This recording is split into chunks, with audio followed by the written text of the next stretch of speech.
Hey guys, let's put your training to the test. Who will become the ultimate Foxy and Fierce champ? The grand champion will be rewarded a one-of-a-kind Foxy and Fierce championship belt.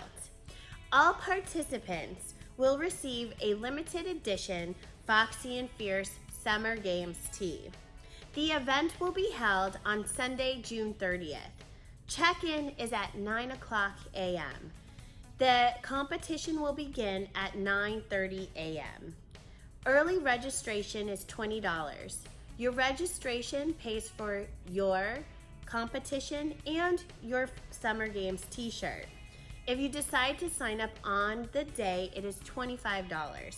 So make sure you register ahead of time and you specify what size shirt you'd like. All participants will receive a limited edition Foxy and Fierce Summer Games tee, and certificates will be rewarded to second and third place winners. The grand champion will be rewarded the Foxy and Fierce championship belt.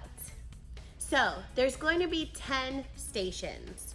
You will have to perform the exercise required for 45 seconds in each station. Then, when the timer stops, you have 30 seconds to move to your next station. In that 30-second period, you are welcome to get a sip of water. Ask your judge what the exercise is. Basically, it's your rest time. So, 45 seconds for your exercise, then a 30-second break to rotate to the next station. Here's what the stations entail. The first station is skipping rope. Every time the rope goes over, you will get a count of 1 rep. The most amount of skips you can do in 45 seconds will be recorded on your personal timesheet card. The second station is speed punches on a heavy bag. This means that you're striking left-right to count as 1 strike. So it's how many left-right punches you can do in 45 seconds. The third station are progressive roundhouse kicks on the kicking shield. This will be on one side only, so if you're right-handed, you might want to do your right side. If you're left-handed, you would do your left side, but you're only doing one leg for the 45 seconds.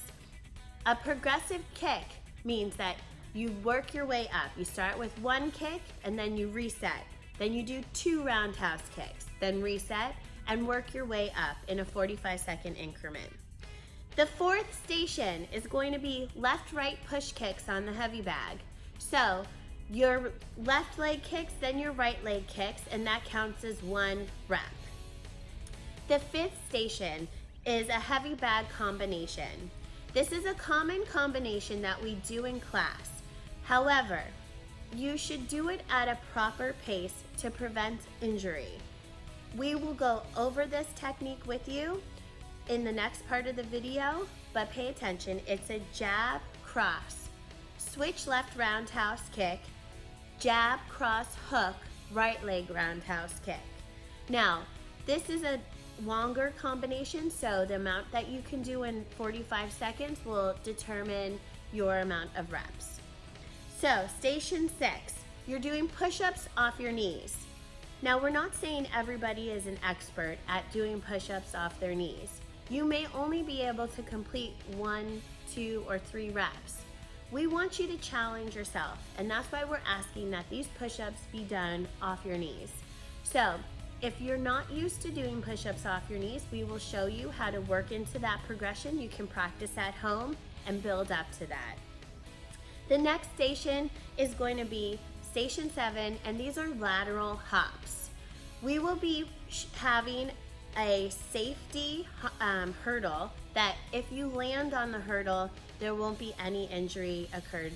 It's basically a rope material. So you'll be doing a squat and then laterally, so that means jumping to the side over the hurdle and then squat jumping back over. Now, this has to be performed properly with a jump. So if you have lower back pain, knee pain, we will talk with you about it, what's safe for you to perform, and we would work with you on that technique as well.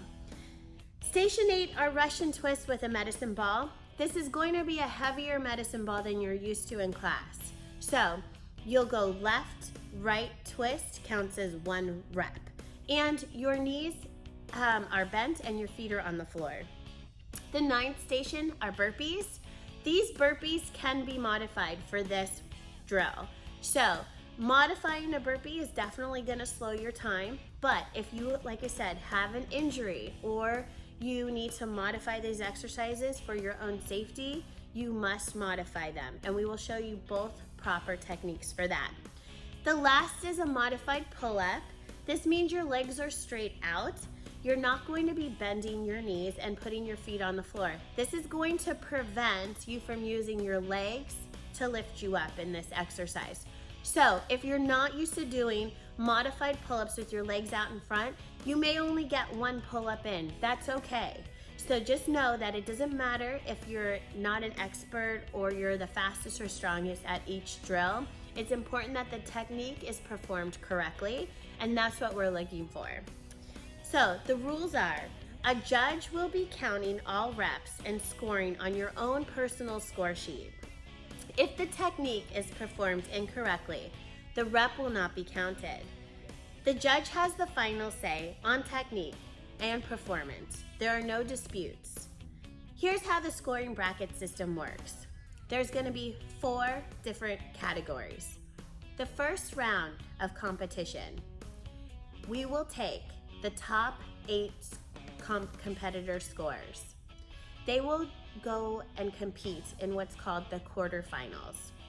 The winner of the quarterfinals will match up for another round in the semifinals. And then the 2 winners of the semifinals will compete in the finals. The finals is where you have to get to win the grand championship belt. So the bracket system works like this. In the first round of competition, the first place score will compete against the 8th place score. So that means if maybe you didn't have a great first run, but you're gonna get another opportunity to compete here. The 8th place will compete against the first place, and whoever wins will move on to the semifinals. Same thing goes for 3rd place goes against 6th place. The winner of 3rd and 6th, it could be the 3rd place person or the 6th place, will go on to those semifinals. Then, on the other side of the bracket, we have 2nd place and 7th place. The winner of that round